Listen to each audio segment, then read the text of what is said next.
The one thing you never want to happen is you never want Russia and China uniting. We united them. It's a shame. The stupidity of what they've done. Well, I'm going to have to ununite them, and I think I can do that too. I have to ununite them. The Donald Trump administration is holding talks between the United States and Russia, and he says he wants to end the war in Ukraine. In fact, U.S. Secretary of State Marco Rubio even proposed that the U.S. should partner with Russia geopolitically and economically. The credible opportunities that exist to partner with the Russians geopolitically on issues of common interest and, frankly, economically. So what is happening here? Well, the very simple answer is that this is all about China. The Trump administration is trying to divide Russia from China in order to isolate China, to weaken and destabilize China. The United States sees China as the number one threat to its dominance. This has been stated very clearly by top officials in the current Trump administration and in the previous Joe Biden administration. That this is the single greatest challenge this nation has ever faced. We have never faced a near-peer adversary that poses such a comprehensive challenge with China does today. I openly warned the American people that from my unique vantage point as an official who saw more intelligence than anyone else, I assessed that China was far and away our top national security threat. China is the only country with both the intent to reshape the international order and, increasingly, the economic, diplomatic, military, and technological power to do it. In fact, Trump himself said he's going to try to divide Russia and China. In an interview with Tucker Carlson in October 2024, Trump said it was a shame and it was stupid that the U.S. had pushed China and Russia together, and he said he's going to try to ununite them.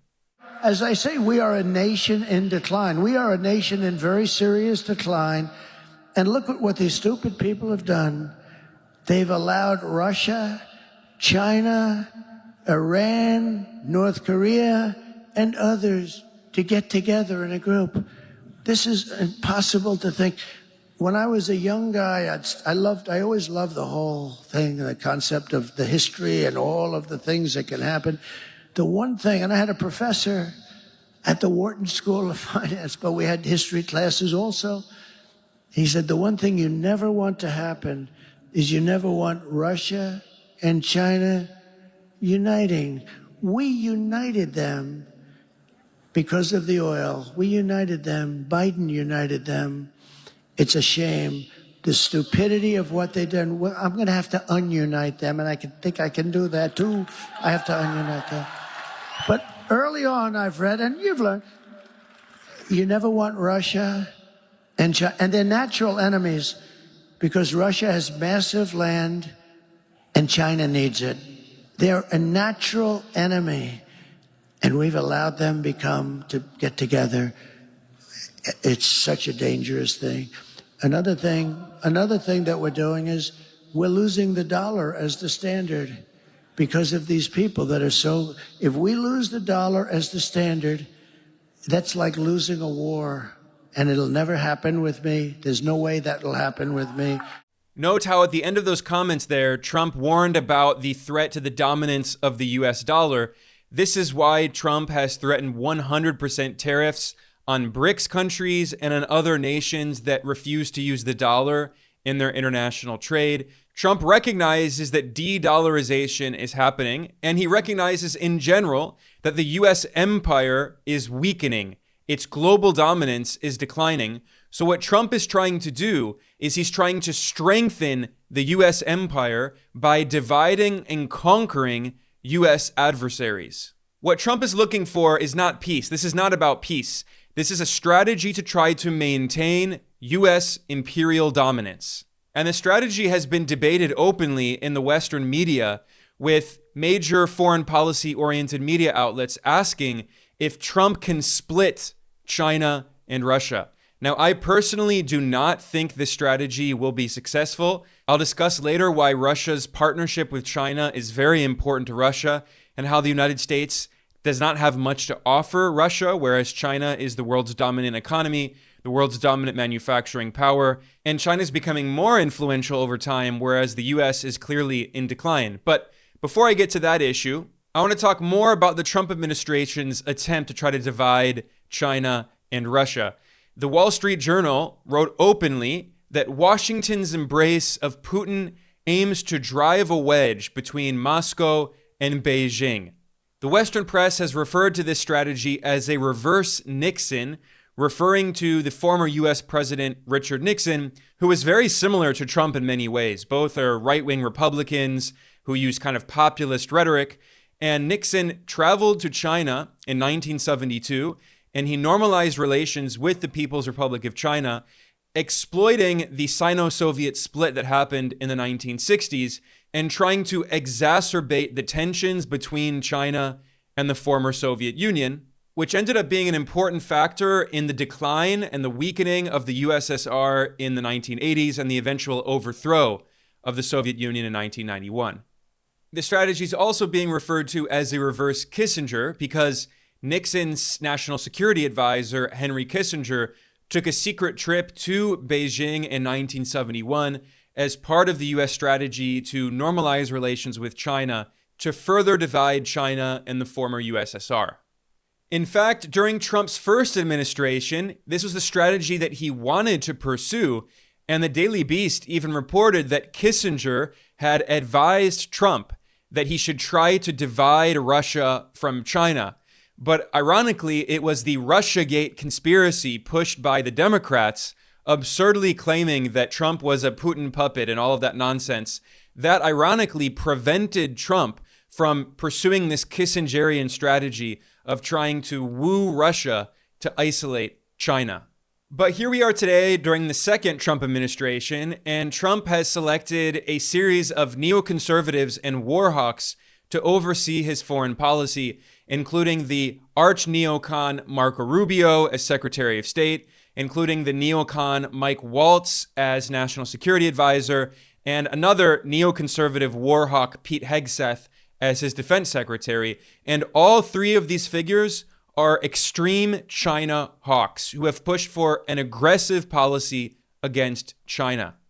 This is why Trump sent Secretary of State Rubio to Saudi Arabia in February to participate in talks with Russia. And Rubio said there are, quote, incredible opportunities that exist to partner with the Russians geopolitically, end quote. So they're not just calling for reducing tensions with Russia. They want to be allied with Russia against China. That's the strategy. Identifying the extraordinary opportunities that exist should this conflict come to a acceptable end, the credible opportunities that exist to partner with the Russians geopolitically on issues of common interest and frankly economically on issues that hopefully will be good for the world and will also improve our relations in the long term between these two important countries. Now, when Marco Rubio made those comments saying the U.S. wants to partner with Russia, a lot of people were surprised, but honestly, I was not that surprised, because if you listen to the right-wing MAGA movement in the Republican Party, people around Trump, for years, they have been saying this. Their worldview is that China is the biggest threat to the United States. This is actually bipartisan. Democrats and Republicans say that. But especially for the MAGA Republicans, they see China not only as a threat to U.S. dominance, but a threat to capitalism because China has a socialist system and is governed by a communist party. They see China as a threat to Western so-called Judeo-Christian civilization because China is an atheist country. They, of course, have a racist view of China, seeing China as, Asiatic hordes threatening white Westerners. And if you listen to Fox News or any other conservative media outlets, they have been saying this for years.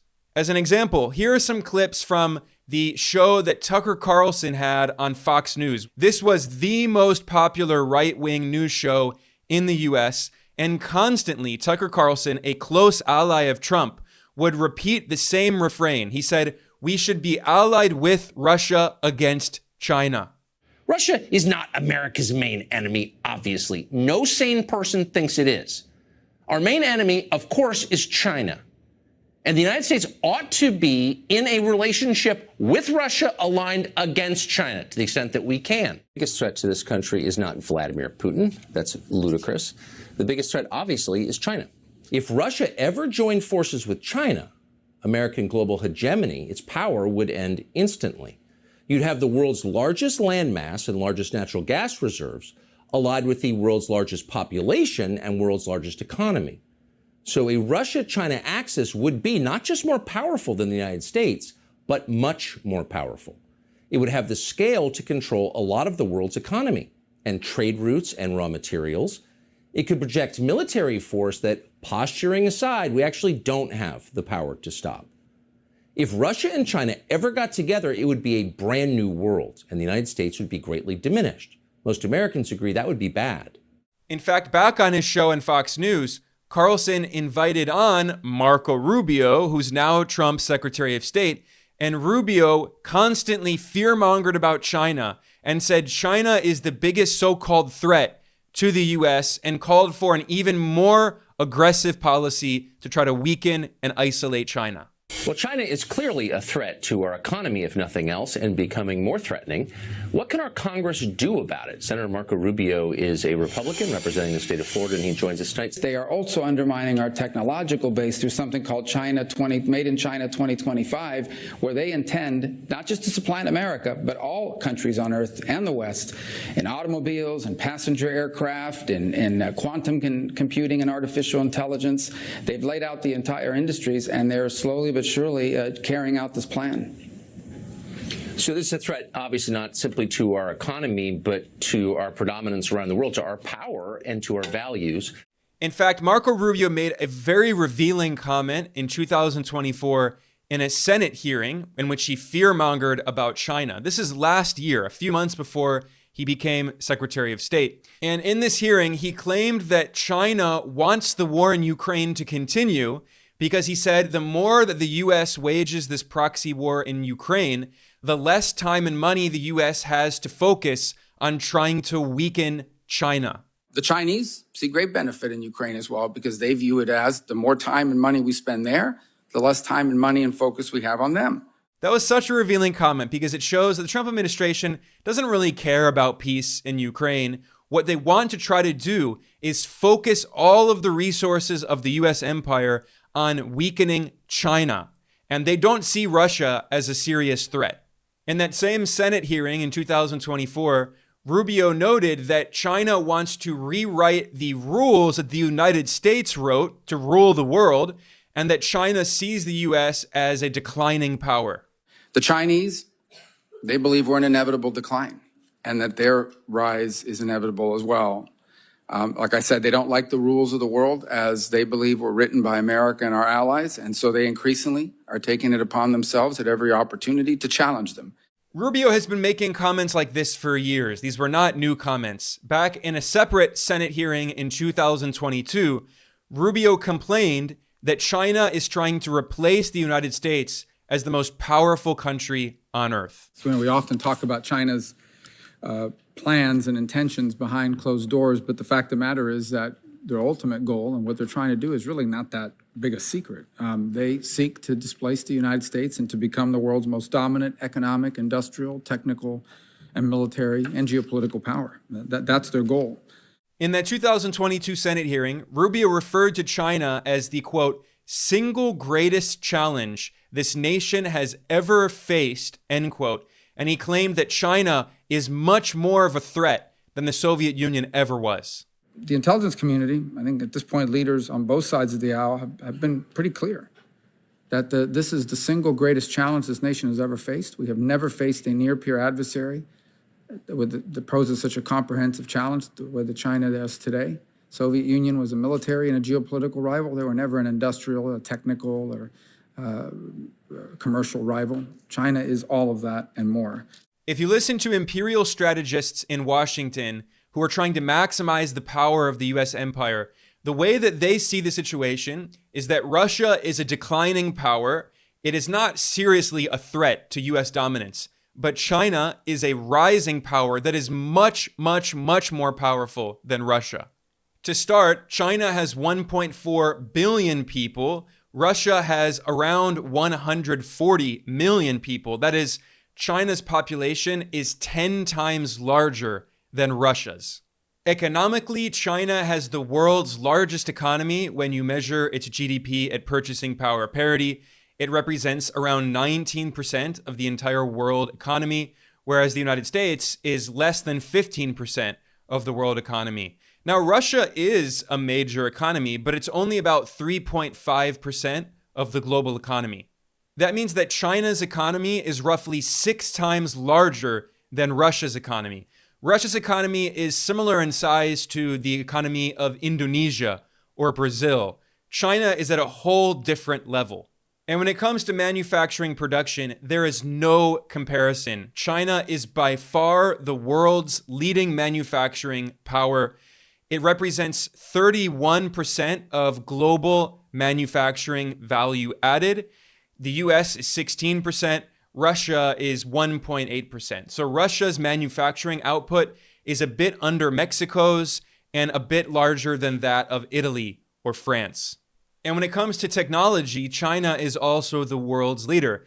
If you read the documents produced by hawkish Western anti-China think tanks, they all warn of China's technological dominance. For instance, the Australian Strategic Policy Institute is a very hawkish anti-China think tank that is backed by the Australian military, funded by the Australian government and by the US government.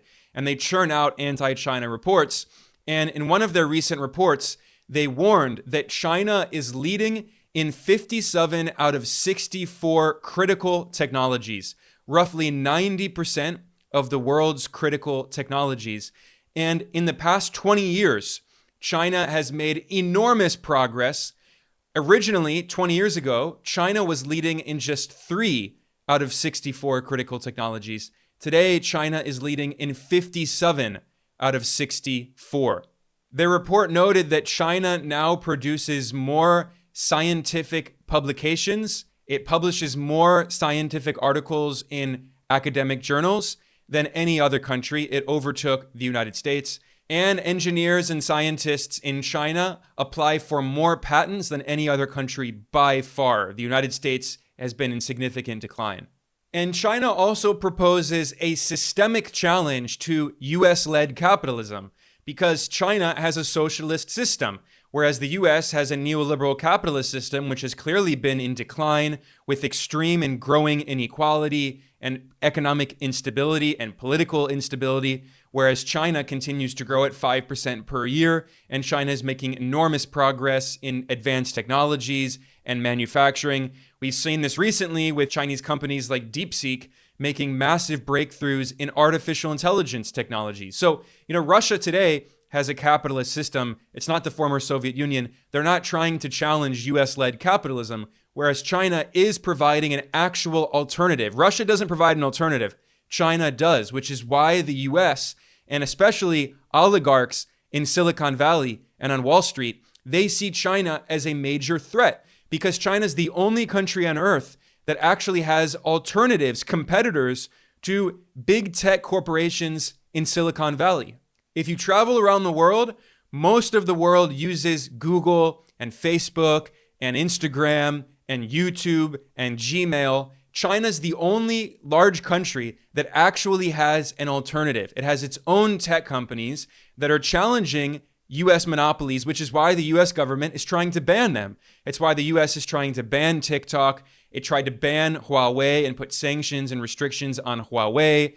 It is now trying to ban DeepSeek, the Chinese AI company. So this is why the United States sees China as such a big threat to its global dominance.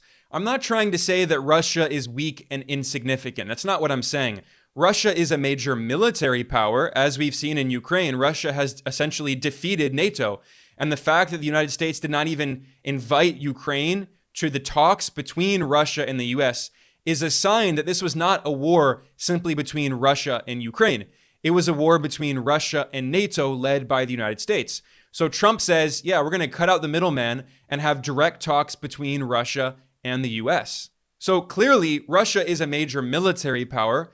As I mentioned, Russia is a significant economic power. It is a major producer of some of the most important primary commodities in the world: oil, gas, many critical minerals, military technology, weapons. But being realistic, China is significantly more influential and significantly more powerful than Russia, which is why the US is trying to divide Russia from China.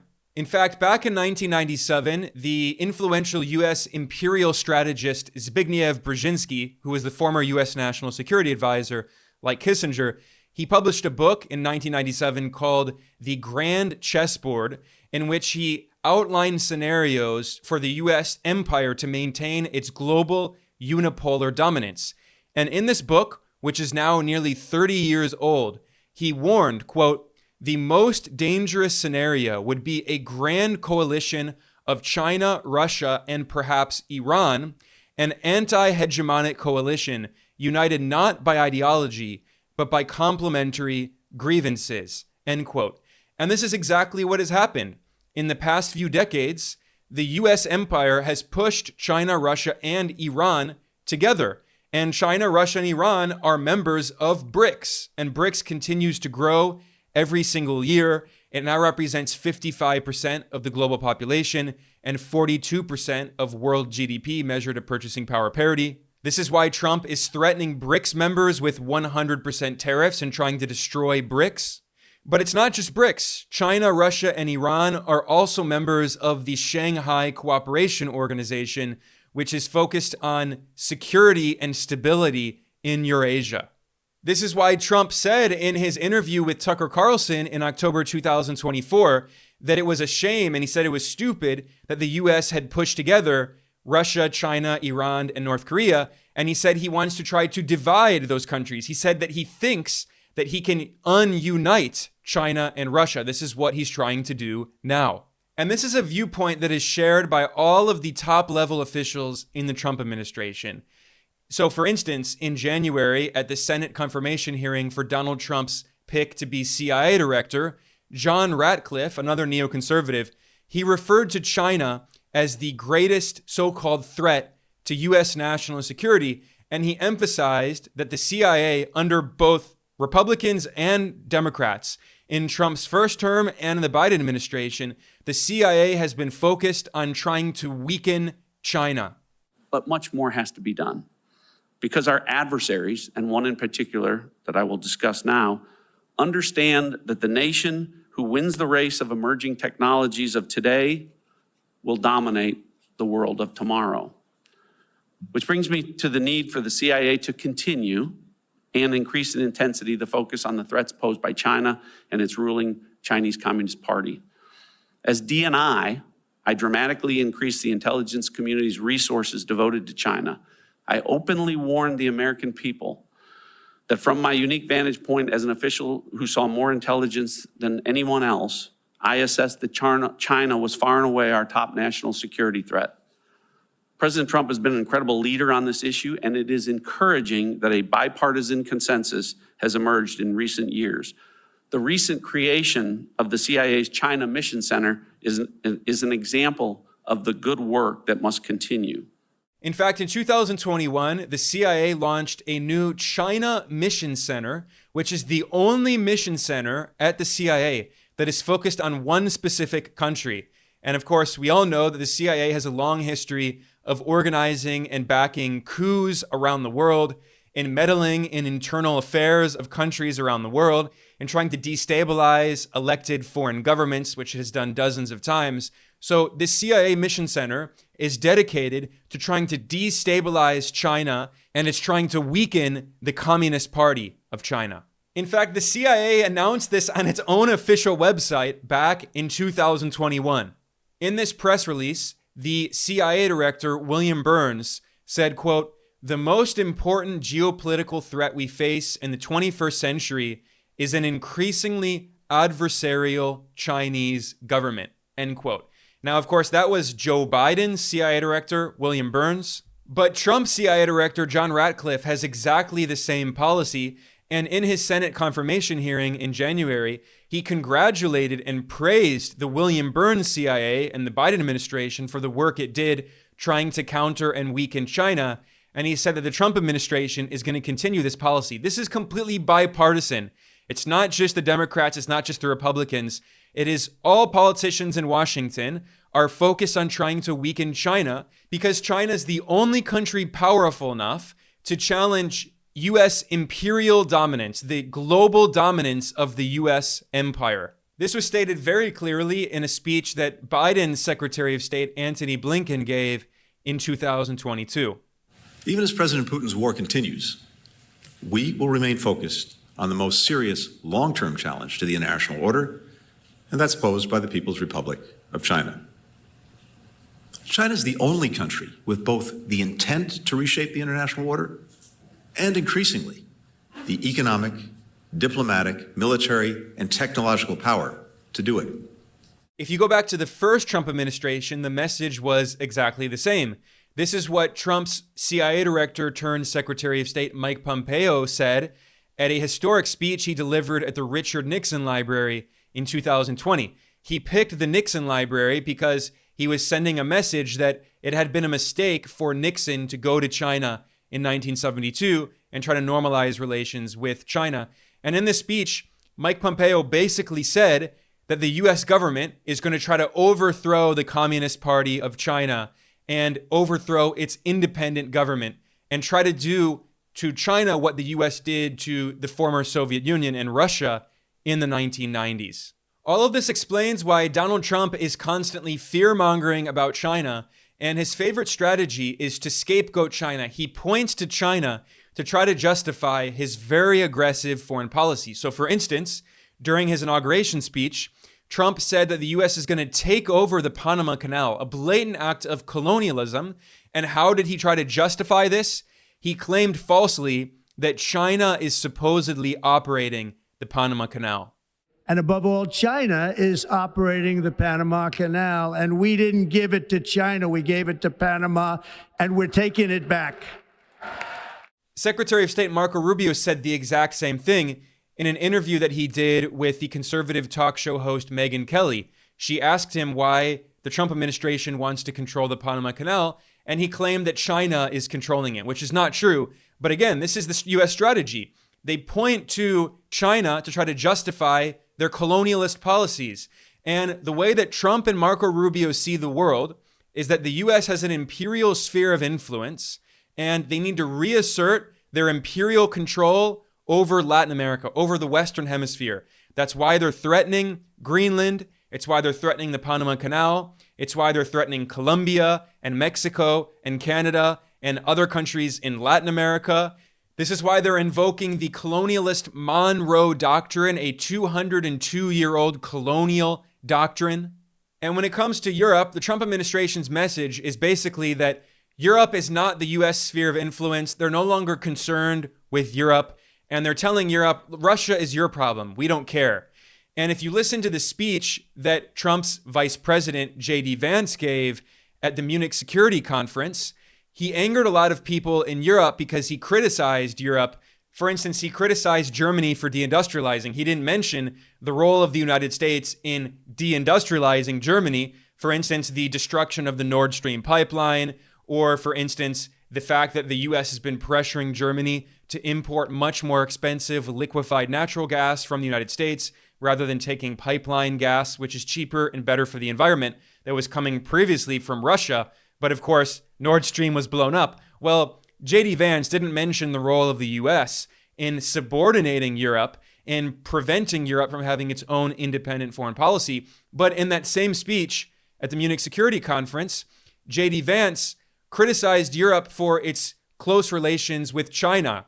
And he told Europe that they should cut their relations with China. So this shows the very imperialist foreign policy of the Trump administration. Now, J.D. Vance tries to portray himself as a populist and an isolationist, but he is also a China hawk, like everyone else in the Trump administration. They're all vehemently anti-China. In fact, the former chief of staff of Donald Trump's National Security Council during his first term, Alexander Gray, he summarized J.D. Vance's worldview, and he says that Vance supports an aggressive approach toward China and does not want the U.S. to retreat from the world stage altogether. Instead, Trump's former chief of staff of his National Security Council said that J.D. Vance's strategy, quote, is about making hard choices with limited resources and devoting our resources to what is an existential threat with China. J.D. Vance is not abdicating U.S. global leadership. He's not for stepping back from the U.S. being a muscular power on the world stage. And Ukraine's actually a good example of this, because Trump obviously does not care at all about the Ukrainian people. It was the United States that pushed Ukraine into this proxy war. But then Trump simply blames Ukraine. He doesn't mention the role of the U.S. in backing a coup in Ukraine in 2014, in pushing Ukraine further and further into this proxy war with Russia. Now, of course, the Trump administration says it was the Biden administration that did that, but they're leading the U.S. government. You can't just ignore what the previous administration did. You are representing the United States, and the U.S. is responsible for this war, but Trump wants to erase all of that history. And what is Trump doing now? He's imposing policies on Ukraine that even mainstream media outlets in the West are referring to as economic colonialism.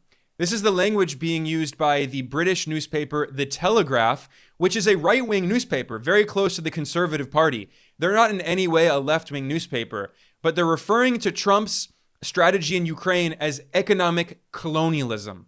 The Telegraph got access to the text of a deal that the Trump administration is trying to impose on Ukraine. Trump is demanding that Ukraine pay the United States $500 billion worth of its resources, despite the fact that, the U.S. gave over $100 billion to Ukraine, which is a lot of money. I'm not denying that at all. The U.S. was fueling this war. Europe was fueling this war, but it's nowhere close to $500 billion. It's around 100, maybe at the most 200 billion. But Trump wants to be paid back $500 billion. And in order to do that, what does he want? The language of Trump's agreement he's trying to impose on Ukraine is that the U.S. wants, quote, mineral resources, oil and gas resources, ports, other infrastructure, end quote. The U.S. will take 50% of recurring revenues received by Ukraine from extraction of resources and 50% of the financial value of all new licenses issued to third parties for the future monetization of resources. The U.S. will have control over all future licenses and will be given the right of first refusal on the purchase of exportable minerals. The U.S. will acquire near total control over most of Ukraine's commodity and resource economy. I'm reading here from this report in The Telegraph. So Trump is not concerned about peace. He's certainly not against war and empire. He's trying to massively expand the U.S. empire. He says that he wants to expand the territory of the United States. The United States will once again consider itself a growing nation, one that increases our wealth, expands our territory, builds our cities, raises our expectations, and carries our flag into new and beautiful horizons. And we will pursue our manifest destiny into the stars. He wants to colonize Greenland and Gaza and the Panama Canal. He's threatening Canada and Mexico. He is through and through a hardline imperialist. But when it comes to Russia, Trump says, look, Ukraine is not in the U.S. imperial sphere of influence. Ukraine is Europe's problem. We will let Europe deal with Russia. He's saying that the U.S. wants to focus on China, which is why he's trying to, at the very least, improve relations with Russia in order to focus on the new Cold War on China. And it's not just Trump who wants to do this. In fact, right-wing leaders across Europe have been saying the same. So, for instance, in France, the right-wing leader Marine Le Pen has also called for Europe to improve its relations with Russia in order to isolate China. And it's not just Trump. It's not just Marine Le Pen. If you listen to what right-wing leaders in many of these countries are saying, they all say we want to isolate China because they see China as a threat to capitalism, as a threat to white Eurocentric Christian civilization as they see it, because many of these people are white nationalists and they're very racist.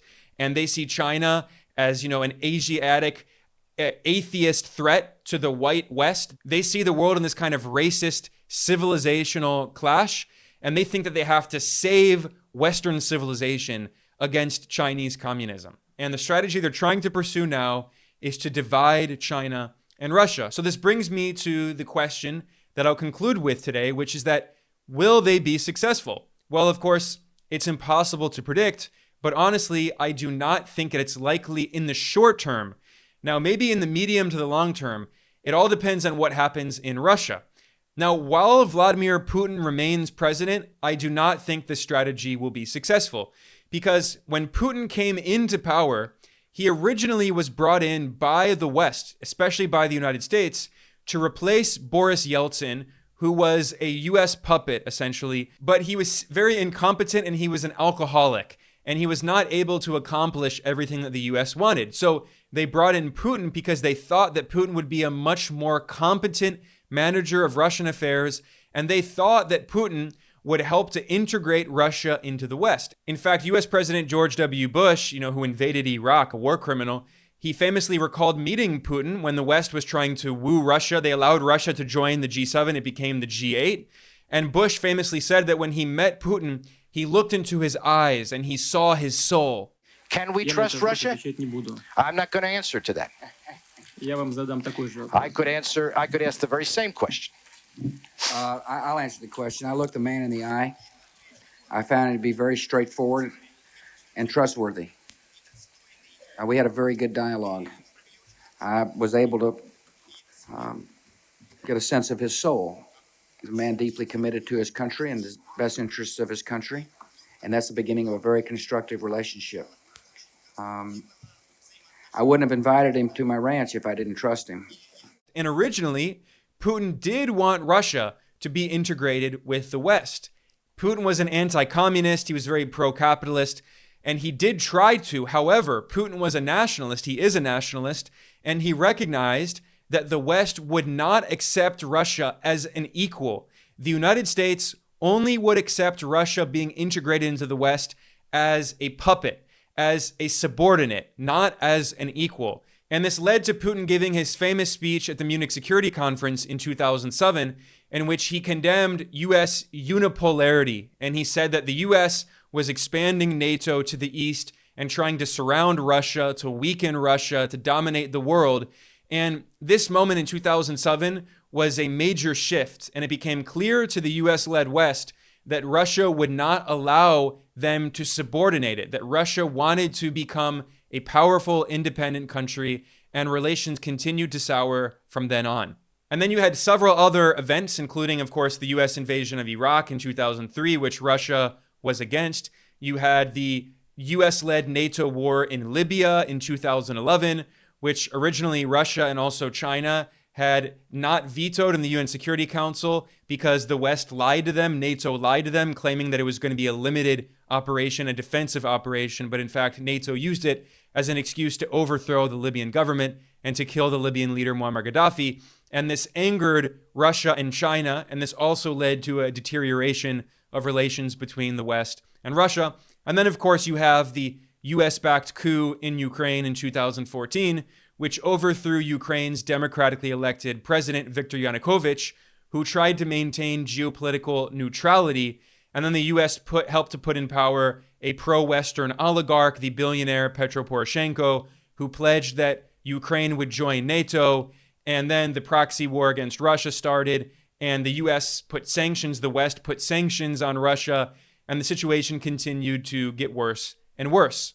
But meanwhile, throughout this time, China and Russia grew closer and closer together, and they have a very complementary relationship. Not only politically, they share a lot of similar views when it comes to challenging the US-led West and global dominance of the West. They want to create a more multipolar world in which the global South, which represents the global majority, has an equal say. And they're, of course, part of BRICS and the Shanghai Cooperation Organization. But it's not just that. Economically, China and Russia have a very complementary relationship. China, as I already established, has the world's largest economy, and it's the world's manufacturing superpower. Russia has all of the natural resources that any country could ever need, so they have a complementary relationship there. But Russia is also a major military power. It's ahead in certain military technology, and it has shared some of that with China. So it's not just about getting access to Russia's resources and China's advanced manufacturing. They complement each other in many ways. The United States doesn't really offer Russia that much. What Trump can offer Russia is, one, sanctions relief. And of course, Russia would like the sanctions to be relieved because they've done a lot of damage to the Russian economy. However, they've also made the Russian economy more independent, more self-sufficient, and they have deepened Russia's economic relations with Asia, not only with China, but also with India and Turkey and other countries that are in BRICS, with Iran. So more and more, Russia doesn't need the West economically. It would still like to trade with Europe. It would like to sell oil and gas to Europe. So sanctions relief, of course, would be welcomed in Moscow, but it's not a deal breaker. I mean, that's not why they're not going to cut off their relations with China on behalf of the United States just for sanctions relief. Of course, another thing the Trump administration could offer Russia is security guarantees, and that's something that Russia definitely wants. The whole reason that we're seeing this proxy war in Ukraine is because of the expansion of NATO. Because after the overthrow of the Soviet Union, even before the Soviet Union was overthrown, when the former USSR allowed Germany to be reunified, the West made a deal and told the former USSR that NATO would not expand 1 inch east. They lied. NATO continued to expand, adding more than a dozen new members. NATO continued to move up to Russia's borders, creating military bases on Russia's borders. The Baltic states, which were part of the Soviet Union on Russia's borders, joined NATO. And then the George Bush administration famously pledged that Ukraine and Georgia would become members of NATO, which angered Russia. They see Ukraine as a major threat, given that when the former Soviet Union was invaded, when Russia was invaded, including by the Third Reich during World War II, they invaded through Ukraine, going into Russia, back when they were part of the Soviet Union. From Russia's perspective, this is an existential security threat, and the fact that the US refused to sign security guarantees and say that Ukraine would not become part of NATO is what caused this proxy war in the first place. Now the Trump administration is saying that they'll give written security guarantees, but from Russia's perspective, how can they trust the United States? Look what the Trump administration did with Iran. The Obama administration signed the Iran nuclear deal. The Iran nuclear deal, officially known as JCPOA, was written into international law, including with the UN Security Council resolution. But then Trump came in, he violated international law, he tore up the JCPOA, and he reimposed sanctions on Iran. So why would Russia accept security guarantees from the US when they know that Trump can leave office and another president can come to power and then completely do a 180 like Trump did with the Iran nuclear deal? Russia has learned the hard way over decades. Putin himself has learned the hard way that the United States cannot be trusted. The West overall cannot be trusted. Look what the United States did to Native Americans, signing agreements with them and then violating every agreement and stealing their land. Look what the US did to former allies like Saddam Hussein in Iraq, who had been an ally of the US against Iran during the Iran-Iraq War, when the US gave Saddam Hussein weapons to fight against Iran. And then, of course, later, the US invades Iraq 2 times. There are so many examples throughout history of the US betraying people and governments and countries that it makes agreements with. So Russia knows that the US cannot be trusted. Now, I will be clear here. There are some people in the Russian government, I don't think Putin himself, but there are people around in the Russian government who are attracted by this offer of trying to have this grand bargain of making some kind of alliance with the US and Europe, especially if some of the right-wing and far-right parties in Europe can come to power. I've heard from that even from some people in China who warn that in the Russian government, not Putin himself, but there are people who are very suspicious of China and more sympathetic to the West. However, as long as Putin remains president, in the short term, in the near future, I do not think this strategy will be successful. I could be wrong, but I think that there are so many incentives for Russia to continue with its deep partnership with China and with BRICS, and the United States simply does not have a lot that it can offer Russia, whereas Russia and China have a lot in common. But of course, we will see how things ultimately turn out. I don't like to make predictions. I try to focus on helping people to understand what's happening in the world today, not predicting what's going to happen 5 or 10 years in the future. And we're living in a time with so many changes happening in the world It's a time of great uncertainty, so I'm definitely not going to try to make big predictions.